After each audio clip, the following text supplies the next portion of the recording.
কাঁঠালের বিচির তরকারি এটা আমার খুবই পছন্দ। বিশেষ করে শুটকি দিয়ে কাঁঠালের বিচি এভাবে রান্না করলে কিন্তু আমার খুবই ভালো লাগে। আর এই রান্নাটার জন্য কিন্তু আমি প্রতি বছর অপেক্ষা করি কাঁঠালের বিচির জন্য। আর কাঁঠালের বিচি এইভাবে রান্না করলে খুবই খুবই খুবই মজা হয়। অনেকে আছে কাঁঠালের বিচি খেতে চায় না, কিন্তু আমার কাছে পার্সোনালি কাঁঠালের বিচি অনেক ভালো লাগে, বিশেষ করে শুটকি বা মুরগির মাংস দিয়ে।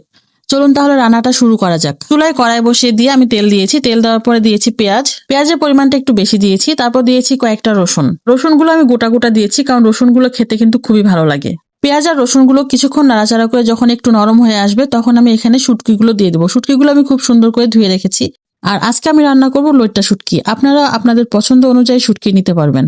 শুটকিগুলো আর পেঁয়াজগুলো একসাথে নেড়েচেড়ে এভাবে ভেজে নিব। শুটকিগুলো আমি আগে ভেজে নিতে পারতাম, কিন্তু পেঁয়াজের সাথে ভাজলে বেশি ভালো লাগে। শুটকিগুলো কিছুক্ষণ ভাজার পর আমি এখানে একটা টমেটো দিয়েছি। টমেটোটা আমি ছোট ছোট করে কেটে দিয়েছি কয়েকটা কাঁচামরিচ। কাঁচামরিচগুলো আমি ফেলে দেইনি, মাঝখানে কেটে দিয়েছি।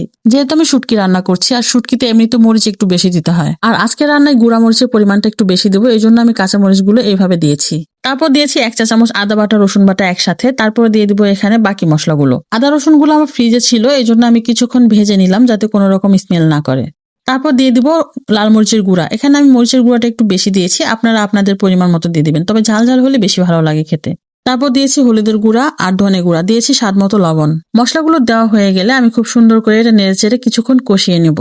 আর এই রান্নাটা কিন্তু অনেক অনেক অনেক মজা হয়। আর কাঁঠালের বিচি যদি থাকে বাসায়, এভাবে একবার রান্না করে খেয়ে দেখবেন। আর এই পর্যায়ে আমি কষানো হয়ে গেলে কাঁঠালের বিচিগুলো দিয়ে দিব।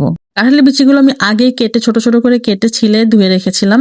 আর কাঁঠালের বিচি দেওয়ার পরে এখানে আমি কিছুক্ষণ নেড়ে চেড়ে কষিয়ে তারপরে দিয়ে দিব পানি। যেহেতু আমি যেটা ঝোল করব না, একটু ভাজা ভাজা করবো, এই জন্য পানির পরিমাণটা একটু কম দিয়েছি।